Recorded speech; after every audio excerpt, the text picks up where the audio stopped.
Hi friends, மத்திய தொழிற்சாலை பாதுகாப்பு படை, அதாவது சென்ட்ரல் இண்டஸ்ட்ரியல் செக்யூரிட்டி ஃபோர்ஸ் அப்படின்னு சொல்லுவாங்க. ஷார்ட்டாக வந்து சிஐஎஸ்எஃப் அப்படின்னு சொல்லுவாங்க. சரிங்களா? இங்கேருந்து வந்து பார்த்தீங்கன்னா கான்ஸ்டபிள் ட்ரேட்மேன்ஸ் அப்படின்ற போஸ்ட்டுக்கு வந்து வேலைவாய்ப்பு நோட்டிஃபிகேஷன் வந்து வெளியிட்டிருக்காங்க. அதை பற்றின முக்கியமான விவரங்களை பார்க்கலாம். சரிங்களா? ஆன்லைன் அப்ளிகேஷன் வந்து பார்த்தீங்கன்னா மார்ச் 5 2025 அப்போயே ஸ்டார்ட் பண்ணிட்டாங்க. லாஸ்ட் டேட்டை பொறுத்த வரைக்கும் ஏப்ரல் 3 2025. சரிங்களா? இன்னும் டைம் இருக்குது.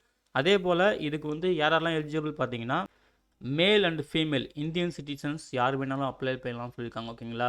அதாவது மேல் அண்ட் ஃபீமேல். ஓகேங்களா? Indian citizens. அதே போல் இது வந்து ஒரு டெம்பரரி போஸ்ட் தான். மேபி பர்மனெண்ட்டாக பண்ணுறதுக்கு வாய்ப்பு இருக்குது அப்படின்னு சொல்லியிருக்காங்க. இதுக்கான பேசிக் பே வந்து பார்த்தீங்கன்னா 21,700லேருந்து 69,100 ரூபாய் வரைக்கும் இருக்கும் அப்படின்னு சொல்லியிருக்காங்க. ப்ளஸ் அலவன்சஸ் பெனிஃபிட்ஸ்லாம் இருக்கும்னு சொல்லியிருக்காங்க. சரிங்களா? ஸோ அப்ளிகேஷன் ப்ரொசீஜர் பொறுத்த வரைக்கும் பார்த்தீங்கன்னா கம்ப்ளீட்டாக ஆன்லைன் மோடு தான். இதுக்கான செலெக்ஷன் ப்ரொசீஜர் வந்து பார்த்தீங்கன்னா ஃபிசிக்கல் எஃபிஷியன்சி டெஸ்ட் இருக்கும். அப்புறம் physical standard test, document verification, trade test, written exam, medical exam சொல்லிட்டு வேரியஸ் ஸ்டேஜஸ் இருக்குன்னு சொல்லியிருக்காங்க. ரிட்டன் எக்ஸாம் வந்து பார்த்தீங்கன்னா ஓஎம்ஆர் பேஸ்லையோ இல்லை சிபிடி பேஸ்லையோ நடக்கும் அப்படின்னு சொல்லியிருக்காங்க.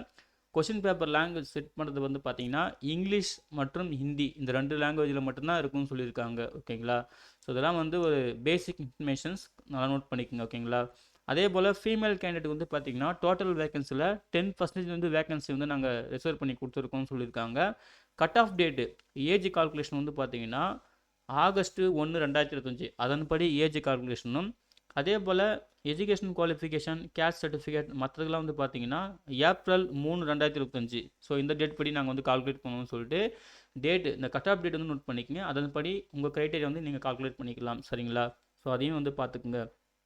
வேக்கன்சி வந்து பார்த்தீங்கன்னா டைரக்ட் வேக்கன்சி அப்புறம் எக்ஸ் சர்வீஸ்மேன் சொல்லிட்டு தனித்தனியாக பிரித்து கொடுத்துருக்காங்க. அதே போல் போஸ்ட் வைஸுமே பிரித்து கொடுத்துருக்காங்க. சரிங்களா? என்னென்ன போஸ்ட்னு தெளிவாக பார்த்துக்கலாம். ஃபஸ்ட்டு வந்து குக்கு. ஓகேங்களா? குக்குக்கு வந்து பார்த்தீங்கன்னா 444 வேக்கன்சி. அப்புறம் காப்லருக்கு வந்து பார்த்தீங்கன்னா 8 வேக்கன்சி, டெய்லருக்கு 21 வேக்கன்சி, பார்பருக்கு வந்து 180 வேக்கன்சி, வாஷர்மேனுக்கு வந்து 236 வேக்கன்சி, ஸ்வீப்பருக்கு வந்து 137 வேக்கன்சி, பெயிண்டருக்கு வந்து பார்த்தீங்கன்னா 2 வேக்கன்சி, கார்பெண்டருக்கு வந்து 8 வேக்கன்சி, எலக்ட்ரிஷியனுக்கு 4 வேக்கன்சி, மலி 4 வேக்கன்சி, வெல்டர் வந்து பார்த்தீங்கன்னா 1 வேக்கன்சி, சார்ஜ் மெக் 1 வேக்கன்சி, எம்பி அட்டெண்டன்ட் 2 வேக்கன்சின்னு சொல்லிட்டு மொத்தம் ஒரு 1048 வேக்கன்சியும், எக்ஸர்வீஸ்மேனுக்கு வந்து பார்த்தீங்கன்னா அந்த போஸ்ட் வைஸ் வந்து 113 வேக்கன்சியும், அதே போல் கிராண்ட் டோட்டல் வந்து பார்த்தீங்கன்னா 1161 வேக்கன்சின்னு சொல்லியிருக்காங்க. ஓகேங்களா? ஸோ எக்ஸர்வீஸ்மேன் கம்ப்ளீட்டாக வந்து ரிசர்வ்டு. ஓகேங்களா? இது வந்து பார்த்தீங்கன்னா மேல் அண்ட் ஃபீமேல்னு சொல்லிட்டு இந்த டைரக்ட் வேக்கன்சியை தனித்தனியாக பிரித்து கொடுத்துருக்காங்க. ஸோ தெளிவாக செக் பண்ணிக்கோங்க உங்களுக்கான வேக்கன்சி வந்து எதில். அதே போல் ஃபீமேல் கேண்டிடேட் வந்து தெளிவாக செக் பண்ணிக்கோங்க. உங்களுக்கு வந்து பார்த்தீங்கன்னா இந்த எலக்ட்ரிஷியன், மலி, வெல்டர், அப்புறம் சார்ஜ் மெக்கு, எம்பி அட்டெண்டன்ட்லாம் வேக்கன்சியே கொடுக்கல. அப்புறம் பெயிண்டருக்கும் வேக்கன்சி கொடுக்கல. ஸோ தெளிவாக செக் பண்ணிக்கோங்க. சரிங்களா? போஸ்ட் வைஸும் செக் பண்ணிக்கோங்க. அதே போல் அந்த வேக்கன்சி வந்து பார்த்தீங்கன்னா ஒவ்வொரு போஸ்ட் வைஸும் ஒவ்வொரு கேட்டகரிக்கு, அதாவது யூஆர், எஸ்சி, எஸ்டி, ஓபிசி, இடபிள்யூஎஸ்ன்னு சொல்லிட்டு ஒவ்வொரு கேட்டகரி வைஸும் வந்து கொடுத்துருக்காங்க. அதுவுமே சதர்ன் செக்டாருக்கு தான் தெளிவாக நீங்கள் செக் பண்ணணும். சரிங்களா? சதர்ன் செக்டர்னால் நம்ம தமிழ்நாடும் வந்து சேரும். தமிழ்நாடும் ஒரு ஸ்டேட் அதில் வந்து. ஓகேங்களா? ஸோ நீங்கள் இதையுமே செக் பண்ணணும். இந்த டேபிளையும் செக் பண்ணிக்கோங்க. அதே போல் மெயினாக இந்த டேபிள் செக் பண்ணுங்கள். இந்த டேபிளில் ஒவ்வொரு போஸ்ட் வைஸும் சதர்ன் செக்டாரில் யூஆர் கேட்டகரிக்கு என்ன, எஸ்சிக்கு என்ன, எஸ்டிக்கு என்னன்னு சொல்லிட்டு தெளிவாக வந்து செக் பண்ணிக்கோங்க. இது ரொம்ப ரொம்ப முக்கியம். சரிங்களா? ஸோ இந்த 2 டேபிள் வந்து கிளியராக பார்த்துக்குங்க. அப்போ தான் உங்களுக்கு வந்து வேக்கன்சி வந்து கரெக்டாக இருக்கா, எப்படி காம்படிஷன் இருக்குன்னு சொல்லிட்டு தெளிவாக உங்களால் கெஸ் பண்ண முடியும். சரிங்களா? அப்புறம் எக்ஸர்வீஸ் மேனுக்கும் கொடுத்துருக்காங்க. ஓகேங்களா? அதையும் வந்து பார்த்துக்குங்க. போஸ்ட் வைஸ் கொடுத்து சொல்லியிருக்காங்க. மறுபடியும் அதையும் செக் பண்ணிக்கோங்க. அதுக்கப்புறம் அப்ளை பண்ணுற மோடு வந்து நீங்கள் வந்து சிஐஎஸ்எஃபோட அஃபிஷியல் வெப்சைட்டில் தான் போயிட்டு அப்ளை பண்ணணும்னு சொல்லியிருக்காங்க. அதையும் வந்து பார்த்துக்குங்க. சரிங்களா? அப்புறம் கேண்டிடேட் அப்ளை பண்ணுறவங்க வந்து பார்த்தீங்கன்னா ஏதாவது ஒரு ட்ரேடுக்கு தான் அப்ளை பண்ணணும்னு சொல்லியிருக்காங்க. மல்டிபிள் அப்ளிகேஷன் அப்ளை பண்ணிங்கன்னா கண்டிப்பாக ரிஜெக்ட் ஆகும்னு சொல்லியிருக்காங்க. சரிங்களா? அதுக்கு பிறகு இது வந்து கம்ப்ளீட்டாக ஒரு ஃபஸ்ட்டு டெம்பரரி பேசிஸ் தான். மேபி வந்து பர்மனெண்ட் பண்ணலாம் அப்படின்னு சொல்லியிருக்காங்க. இதையும் வந்து பார்த்துக்குங்க. ஓகேங்களா? அதுக்கு பிறகு கம்ப்ளீட்டாக ஆன்லைன் மோடு தான். அப்ளிகேஷன் ஃபீஸ் வந்து பே பண்ணுற மாதிரி இருக்கும். 100 ரூபா வந்து பே பண்ணணும். UR, OBC, EWS category, SC, ST, அப்புறம் எக்ஸ் சர்வீஸ் மேன் இவங்களுக்குலாம் வந்து பார்த்தீங்கன்னா ஃபீஸ் எதுவும் கிடையாது. சரிங்களா? இவங்களை தவிர்த்து மற்ற எல்லா கேட்டகரியும் வந்து பார்த்தீங்கன்னா 100 ரூபா வந்து பே பண்ணுற மாதிரி இருக்கும். அதையும் நோட் பண்ணிக்கோங்க. அதே போல் ரெக்யர்மெண்ட் ப்ராசஸ் நம்ம சொல்லிட்டோம் already. PET, PST, document verification, trade டெஸ்ட்லாம் இருக்கும்னு சொல்லிட்டு இதெல்லாம் முடிஞ்சதுக்கப்புறம் தான் உங்களுக்கு ரிட்டன் எக்ஸாமே இருக்கும். ரிட்டன் எக்ஸாம் முடிஞ்சதுக்கப்புறம் தான் உங்களுக்கு மெடிக்கல் எக்ஸாம் இருக்குன்னு சொல்லிட்டு தெளிவாக கொடுத்துருக்காங்க.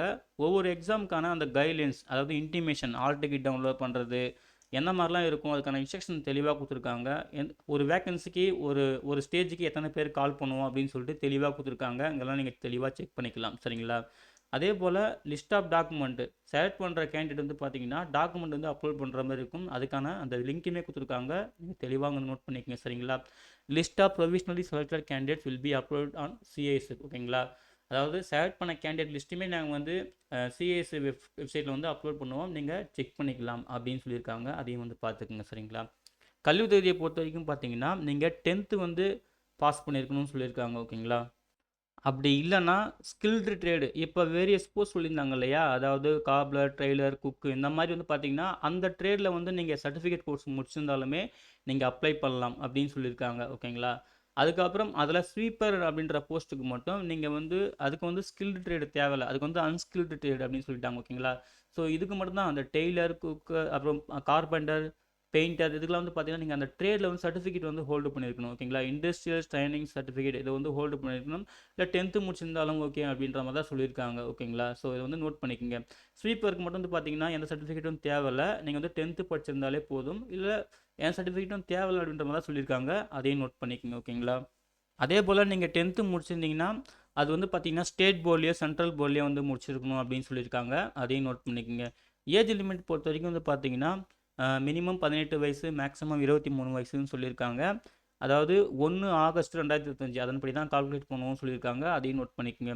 அதுக்கப்புறம் ஏஜ் ரிலாக்ஸேஷன் இருக்குது. அப்பர் ஏஜ் லிமிட்டில் எஸ்சி எஸ்டிக்கு 5 இயர்ஸ், ஓபிசிக்கு வந்து 3 இயர்ஸ், எக்ஸ் சர்வீஸ் மேனுக்கும் 3 இயர்ஸ் அப்படின்னு சொல்லியிருக்காங்க. அப்புறம் 1984 ரியாட்ஸ்க்கு வந்து பார்த்தீங்கன்னா கம்யூனிட்டி வைஸ் சொல்லியிருக்காங்க. நோட் பண்ணிக்கோங்க. அதுக்கப்புறம் வந்து பார்த்தீங்கன்னா ஃபிசிக்கல் ஸ்டாண்டர்ட் கொடுத்துருக்காங்க.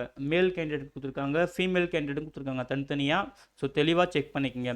அதுக்கப்புறம் வந்து பார்த்தீங்கன்னா ரிலாக்ஸேஷன் அந்த ஃபிசிக்கல் ஸ்டாண்டர்ட் வந்து பார்த்தீங்கன்னா சில கேட்டகரிக்கு கூர்காஸ், அப்புறம் மராத்தாஸ் அப்படின்னு சொல்லிட்டு ஒரு சில ஸ்டேட்டுக்கெல்லாம் வந்து பார்த்தீங்கன்னா இங்கே ரிலாக்ஸேஷன் இருக்குது அந்த ஃபிசிக்கல் ஸ்டாண்டர்டுமே ஹைட்டு, செஸ்ட் மெஷர்மெண்ட்டில். ஸோ அதையும் வந்து நீங்கள் தெளிவாக செக் பண்ணிக்கலாம். ஓகேங்களா? அப்புறம் மெடிக்கல் ஸ்டாண்டர்ட் பற்றி கைட்லைன்ஸ் கொடுத்துருக்காங்க. அதையுமே வந்து பாருங்கள். அதுக்கு பிறகு வந்து பார்த்தீங்கன்னா எஜுகேஷன் குவாலிஃபிகேஷன் பொறுத்த வரைக்கும் சொல்லியிருக்காங்க பாருங்கள். நீங்கள் 10th முடிச்சிருந்தாலும் அல்லது ஆர்மி ஃபஸ்ட் கிளாஸ் சர்டிஃபிகேட் வச்சுருந்தாலும் அல்லது நீங்கள் ஏர்ஃபோர்ஸ் இல்லைனா நேவி சர்டிஃபிகேட் இந்த மாதிரி முடிச்சு வச்சுருந்தாலுமே நீங்கள் அப்ளை பண்ணலாம் அப்படின்னு சொல்லியிருக்காங்க. அதே போல் அந்த ஒவ்வொரு ட்ரேடுக்கும் அந்த ட்ரேடு வைஸ் சர்டிஃபிகேட் வச்சுருந்தாலும் நீங்கள் எலிஜிபிள்ன்ற மாதிரி தான் சொல்லியிருக்காங்க. ஸோ அதை தெளிவாக ஃபாலோ பண்ணி நீங்கள் அப்ளை பண்ணுறது ரொம்ப நல்லது. அதுக்கு பிறகு வேறு ஏதாவது எலிஜிபிலிட்டி கண்டிஷன்ஸ் இருக்கான்னு சொல்லிட்டு இந்த மாதிரி நோட் 1, நோட் 2 அப்படின்னு சொல்லிட்டு ஒரு நோட் 7 வரைக்குமே அதாவது 7 பாயிண்ட் வரைக்குமே கொடுத்துருக்காங்க. அந்த பாயிண்ட்லாம் கொஞ்சம் தெளிவாக பார்த்துக்குங்க அப்ளை பண்ணுறதுக்கு முன்னாடி. அதுக்கப்புறம் பார்த்தீங்கன்னா ஃபார்மேட் ஆஃப் சர்டிஃபிகேட்ஸ்லாம் என்ன மாதிரிலாம் இருக்கணும் அப்படின்னு சொல்லிட்டு கைட்லைன்ஸ் கொடுத்துருக்காங்க. அதையுமே செக் பண்ணிக்கோங்க. அப்ளை பண்ணுறதுக்கான கைட்லைன்ஸ் கொடுத்துருக்காங்க. ஆன்லைன் மோட் நம்ம ஸ்டார்டிங்லேயே சொல்லிட்டோம். அப்ளை பண்ணுறதுக்கு வந்து பார்த்தீங்கன்னா டீட்டெயில் இன்ஸ்ட்ரக்ஷன் வந்து அன்னெக்சர் 1ல் இருக்குது அப்படின்னு சொல்லியிருக்காங்க. சரிங்களா? அதே போல் நம்மளது சதர்ன் செக்டர் இல்லையா, சதர்ன் செக்டர்னா ஆந்திர பிரதேஷ், கர்நாடகா, கேரளா, லடாக், அப்புறம் புதுச்சேரி, தமிழ்நாடு, தெலுங்கானா சொல்லிட்டு இந்த ஸ்டேட்லாம் வந்து கவர் ஆகும். இதெல்லாம் வந்து சதர்ன் செக்டரில் வரும். இதுக்கான ஹெட் ஆஃபீஸ் வந்து பார்த்தீங்கன்னா சென்னைன்னு சொல்லியிருக்காங்க. அதையும் நோட் பண்ணிக்கோங்க. ஆன்லைன் அப்ளிகேஷன் வந்து பார்த்தீங்கன்னா அப்ளை பண்ணும்போது என்னென்ன டாக்குமெண்ட்லாம் வந்து அப்லோட் பண்ணணும்னு சொல்லிட்டு அதுக்கான இன்ஸ்ட்ரக்ஷன் கொடுத்துருக்காங்க, கைட்லைன்ஸ் கொடுத்துருக்காங்க. ஃபோட்டோகிராஃப், சிக்னேச்சர், என்ன சைஸில் என்ன ஃபார்மேட்டில் இருக்குன்னு சொல்லிட்டு அதையும் தெளிவாக வந்து பார்த்துக்குங்க. அப்ளிகேஷன் ஃபீஸ் வரைக்கும் நம்ம சொல்லிட்டோம், 100 ரூபாய் வந்து பே பண்ணணும். எஸ்சி, எஸ்டி, எக்ஸ் சர்வீஸ் மேனுக்குலாம் வந்து ஃபீஸ் கிடையாது, மற்றவங்களுக்கு மட்டும் தான் ஃபீஸ்னு சொல்லிட்டு. அப்ளிகேஷன் ஃபீஸை நீங்கள் ஆன்லைனில் தான் பே பண்ணணும். நீங்கள் நியர்பை எஸ்பிஐ பிரான்ச்லேயும் பே பண்ணலாம். அதுக்கு வந்து பார்த்தீங்கன்னா நீங்கள் வந்து 4 அதாவது ஏப்ரல் 3க்குள்ளே நீங்கள் அந்த சலான் வந்து ஜென்ரேட் பண்ணணும். சலான் ஜென்ரேட் பண்ணிவிட்டு நீங்கள் ஏப்ரல் 5 வரைக்குமே வந்து டைம் கொடுக்குறாங்க. நீங்கள் எஸ்பிஐ பிரான்ச்சில் வந்து பே பண்ணிக்கலாம். நீங்கள் ஆன்லைனில் பே பண்ணணுன்னா ஏப்ரல் 3 தான் லாஸ்ட் டேட். சரிங்களா? ஃபீஸ் ஒன்ஸ் பே பண்ணிட்டா நாட் ரீஃபண்ட் சொல்லியிருக்காங்க. அதையும் நோட் பண்ணிக்கோங்க. அதே போல் நீங்கள் சலான் அதாவது எஸ்பிஐ பிரான்ச்சில் கேஷ் மோடில் பே பண்ணுற மாதிரி இருந்தீங்கன்னா அதாவது ஏப்ரல் 5க்குள்ளே நீங்கள் பே பண்ணணும் அப்படின்னு சொல்லியிருக்காங்க. அதையும் பார்த்துக்குங்க. சரிங்களா? அதே போல் எக்ஸாமுக்கான அந்த கைட்லைன்ஸ் கொடுத்துருக்காங்க. ஓகேங்களா? எக்ஸாமினேஷன்ஸ்க்கான இன்ஸ்ட்ரக்ஷன்லாம் கொடுத்துருக்காங்க. ஹால் டிக்கெட் இன்டிமேஷன் எப்படி இருக்கும், எப்படி டவுன்லோட் பண்ணணும்னு சொல்லிட்டு அஃபிஷியல் வெப்சைட்டில் லிங்க்லாம் கொடுத்துருக்காங்க. அதெல்லாம் தெளிவாக பார்த்துக்குங்க. ரெக்ரூட்மெண்ட் ப்ராசஸ் என்னென்னு நம்ம ஆல்ரெடி சொல்லியாச்சு. ஃபஸ்ட்டு வந்து ஹைட் பார் டெஸ்ட் இருக்கும், அப்புறம் ஃபிசிக்கல் எஃபிஷியன்சி டெஸ்ட் இருக்கும், அதுக்கான க்ரைட்டீரியாலாம் கொடுத்துருக்காங்க. அப்புறம் பார்த்தீங்கன்னா ஃபிசிக்கல் ஸ்டாண்டர்ட் டெஸ்ட்டு, அதுக்கான இன்ஸ்ட்ரக்ஷன் க்ரைட்டீரியாலாம் கொடுத்துருக்காங்க. டாக்குமெண்ட் வெரிஃபிகேஷன் இருக்கும், அதுக்கப்புறம் ட்ரேட் டெஸ்ட் இருக்கும். ஸோ ஒவ்வொரு ட்ரேட் வைஸுமே என்ன மாதிரிலாம் வந்து டெஸ்ட் இருக்குன்னு சொல்லிட்டு தெளிவாக லிஸ்ட்டு கொடுத்துருக்காங்க. அந்த லிஸ்ட்லாம் பார்த்துக்குங்க. அப்புறம் ரிட்டன் எக்ஸாம் இருக்குன்னு சொல்லியிருக்காங்க. அது ஓஎம்ஆர் பேஸ்டு இல்லை சிபிடி பேஸில் இருக்குன்னு சொல்லியிருக்காங்க. சரிங்களா? அது வந்து பார்த்தீங்கன்னா 2 ஹவர்ஸ் எக்ஸாம் நடக்கும்னு சொல்லியிருக்காங்க. 100 கொஸ்டின் இருக்குன்னு சொல்லியிருக்காங்க. ஸோ அந்த டாபிக்ஸ்லாம் என்ன டாபிக்ஸ்னு தெளிவாக கொடுத்துருக்காங்க. தெளிவாக பார்த்துக்குங்க. நெகட்டிவ் மார்க்லாம் எதுவும் கிடையாது. கொஸ்டின் பேப்பர் வந்து இங்கிலீஷ், ஹிந்தியில் தான் இருக்கும். சரிங்களா? ஸோ அதெல்லாம் தெளிவாக வந்து பார்த்துக்குங்க. இதுக்கு மினிமம் பாஸ் பர்சன்டேஜ் வந்து பார்த்தீங்கன்னா, அதாவது அடுத்த ஸ்டேஜ் போகிறதுக்கு வந்து யூஆர் இடபிள்யூஎஸ் எக்ஸ் சர்வீஸ்மேனுக்கு வந்து 35%, எஸ்சி எஸ்டி ஓபிசிக்கு வந்து 33%ன்னு சொல்லியிருக்காங்க. ஸோ அதில் வந்து தெளிவாக வந்து நோட் பண்ணிக்கோங்க. ஓகேங்களா? இது வந்து ஜஸ்ட் மினிமம் குவாலிஃபைங் பர்சன்டேஜ் தான். கட் ஆஃப் மார்க் கிடையாது. கட் ஆஃப் மார்க் வந்து அந்த டைமில் வந்து சிஐஎஸ்எஃப் தான் வந்து டிசைட் பண்ணும் அப்படின்னு தெளிவாக கொடுத்துருக்காங்க. கேட்டகரி வைஸ்னு சொல்லிட்டு அதையும் நோட் பண்ணிக்கோங்க. சரிங்களா? அதே போல் எக்ஸாம் டேட் வந்து பார்த்தீங்கன்னா சிஎஸ்எஃப் வெப்சைட்லாம் வந்து இன்டிமேட் பண்ணுவோம். நீங்கள் டைம் டு டேட் செக் பண்ணுங்க அப்படின்னு சொல்லியிருக்காங்க. அதுக்கப்புறம் ஒன்ஸ் எக்ஸாம் முடிச்சுன்னா டென்டேட்டிவ் ஆன்சர் கீ அப்படியே ரிலீஸ் பண்ணுவோம். அப்புறம் நீங்கள் வந்து உங்கள் அப்ஜெக்ஷனும் ரைஸ் பண்ணிக்கலாம். ஒரு கொஷின் பேப்பருக்கு வந்து பார்த்தீங்கன்னா ₹100 சாரி ஒரு கொஷினுக்கு சரிங்களா? அப்ஜெக்ஷன் ரைஸ் பண்ணுற மாதிரி இருந்தால் ஒரு கொஷினுக்கு வந்து ₹100 பே பண்ணுற மாதிரி இருக்குன்னு சொல்லியிருக்காங்க. அதையும் நோட் பண்ணிக்கோங்க. அதுக்கப்புறம் மெடிக்கல் எக்ஸாமுக்கான கைட்லைன்ஸ் கொடுத்துருக்காங்க. சரிங்களா? இதுக்கு வந்து பார்த்தீங்கன்னா மெடிக்கல் எக்ஸாம் வந்து பாருங்கள், அதாவது ஒரு வேக்கன்சிக்கு 2 நபர் அப்படின்ற விதத்தில் வந்து பார்த்தீங்கன்னா ஷார்ட் லிஸ்ட் பண்ணுவோம் மெடிக்கல் எக்ஸாமுக்கு அப்படின்னு சொல்லியிருக்காங்க. அதையும் நோட் பண்ணிக்கோங்க. அதுக்கப்புறம் வந்து ஃபைனல் செலெக்ஷன் வந்து பாருங்கள், அந்த ரெக்ரூட்மெண்ட் ப்ராசஸ் பேஸ் பண்ணி தான். சரிங்களா? அதாவது PET, PST, document verification, trade test, written exam, medical exam இதை பொறுத்து வந்து பார்த்தீங்கன்னா ஒவ்வொரு அந்த ஸ்டேட் வைஸ் அதாவது செக்டார் வைஸ் ஓகேங்களா? செக்டார் வைஸும் அப்புறம் கம்யூனிட்டி கேட்டகரி வைஸும் ட்ரேட் வைஸும் தான் நாங்கள் வந்து மெரிட் லிஸ்ட்டே ட்ரான் பண்ணுவோம் அப்படின்னு சொல்லியிருக்காங்க. சரிங்களா? அதுக்கு பிறகு அந்த ஃபைனல் ரிசல்ட்ஸ் வந்து சிஏஎஸ்எஃபோட அஃபிஷியல் வெப்சைட்டில் பப்ளிஷ் பண்ணுவோம். நீங்கள் அங்கே செக் பண்ணிக்கலாம் அப்படின்னு சொல்லியிருக்காங்க. அப்ளை பண்ணுறதுக்கு முன்னாடி உங்களுக்கு இந்த எலிஜிபிலிட்டி கண்டிஷன்ஸ்லாம் ஃபுல்ஃபில் ஆகுதான்னு செக் பண்ணிவிட்டு அதுக்கப்புறம் அப்ளை பண்ணுறது ரொம்ப நல்லது அப்படின்னு சொல்லியிருக்காங்க. சரிங்களா? அதே போல் ஃபீமேல் வேக்கன்சி வந்து ரிமைன் இன்னும் ஃபில் பண்ணாமல் இருந்தால் பார்த்தீங்கன்னா அந்த ஃபீமேல் வேக்கன்சிக்கு வந்து அந்த கேட்டகரி வைஸ் வந்து பார்த்தீங்கன்னா மேல் கேண்டிடேட் வந்து நாங்கள் வந்து எடுத்துப்போம் அப்படின்னு சொல்லியிருக்காங்க. இன்கேஸ் ஃபீமேல் வேக்கன்சி ஃபில் பண்ணாமல் இருந்தால் மட்டும். ஓகேங்களா? அப்புறம் இம்பார்ட்டன்ட் இன்ஸ்ட்ரக்ஷன் கொடுத்துருக்காங்க. அப்புறம் பிடபிள்யூடி கேண்டிடேட்டுக்கான கைட்லைன்ஸ், அதாவது பிடபிள்யூடி கேண்டிடேட் வந்து பார்த்தீங்கன்னா இதுக்கு வந்து நாட் எலிஜிபிள் அப்படின்னு தெளிவாக கொடுத்துட்டாங்க. சரிங்களா? உங்களுக்கு வந்து இந்த ஜாபுக்கு அப்ளை பண்ணுறதுக்கு வந்து எலிஜிபிள் கிடையாது அப்படின்னு டேரெக்டாக சொல்லிட்டாங்க. சரிங்களா? அதுக்கு பிறகு உங்களுக்கு ஏதாவது கொரிஸ் இருந்துச்சுன்னா அந்த மெயில் ஐடிக்கு வந்து நீங்கள் மெயில் ரைட் பண்ணலாம் அப்படின்னு சொல்லியிருக்காங்க. அந்த மெயில் ஐடி நோட் பண்ணி வச்சுக்கோங்க. அதுக்கப்புறம் வந்து பார்த்தீங்கன்னா ஆன்லைன் அப்ளிகேஷன் வந்து எப்படி ஃபில் பண்ணணும் அப்படிக்கான ப்ரொசீஜரை கொடுத்துருக்காங்க. அன்னெக்சர் 1ல் வந்து பார்ட் 1 பார்ட் 2ன்னு சொல்லிட்டு கொடுத்துருக்காங்க. ஸோ தெளிவாக வந்து பார்த்துட்டு ஆன்லைனில் மிஸ்டேக் இல்லாமல் அப்ளை பண்ணுங்கள். ஓகேங்களா? சர்டிஃபிகேட் ஃபார்மேட்லாம் கொடுத்துருக்காங்க. உங்களுக்கு ஏதாவது சர்டிஃபிகேட் ஃபார்மேட் வேணும்னா இதை ரெடி பண்ணி வச்சுக்கலாம். சரிங்களா? அவ்வளோதான் ஃப்ரெண்ட்ஸ். இதுதான் வந்து பார்த்தீங்கன்னா CISF central industrial security force இவங்க அறிவிச்சிருந்த கான்ஸ்டபிள் ட்ரேட்ஸ்மேன் இந்த ரெக்ரூட்மெண்ட் இந்த போஸ்ட்டுக்கான இந்த வேலைவாய்ப்புக்கான முக்கியமான விவரங்கள். சரிங்களா? அப்ளை பண்ணுறதுக்கு முன்னாடி நோட்டிஃபிகேஷனை கிளியராக ஒரு டைம் பார்த்துருங்க. பார்த்துட்டு உங்களுக்கு எலிஜிபிலிட்டி கண்டிஷன்ஸ் அந்த எல்லாமே மீட் ஆயிடுச்சுன்னா அதுக்கப்புறம் ஆன்லைனில் மிஸ்டேக் இல்லாமல் அப்ளை பண்ணுங்கள். சரிங்களா? லாஸ்ட் டேட் வந்து பார்த்தீங்கன்னா ஏப்ரல் 3, 2025 தான் லாஸ்ட் டேட். இன்னும் டைம் இருக்குது. ஸோ பொறுமையாக பார்த்துட்டு அதுக்கப்புறம் ஆன்லைனில் மிஸ்டேக் இல்லாமல் அப்ளை பண்ணுறது ரொம்ப நல்லது. சரிங்களா? இந்த நோட்டிஃபிகேஷன் டவுன்லோட் பண்ணுறதுக்கான லிங்க்லையும் ஆன்லைனில் அப்ளை பண்ணுறதுக்கான லிங்க்கையும் இந்த வீடியோ டிஸ்கிரிப்ஷனில் தரேன். செக் பண்ணி நீங்களும் யூஸ் பண்ணிக்கோங்க. சரிங்களா? அப்ளை பண்ணுற எல்லாருக்கும் wish you all the best. Thank you.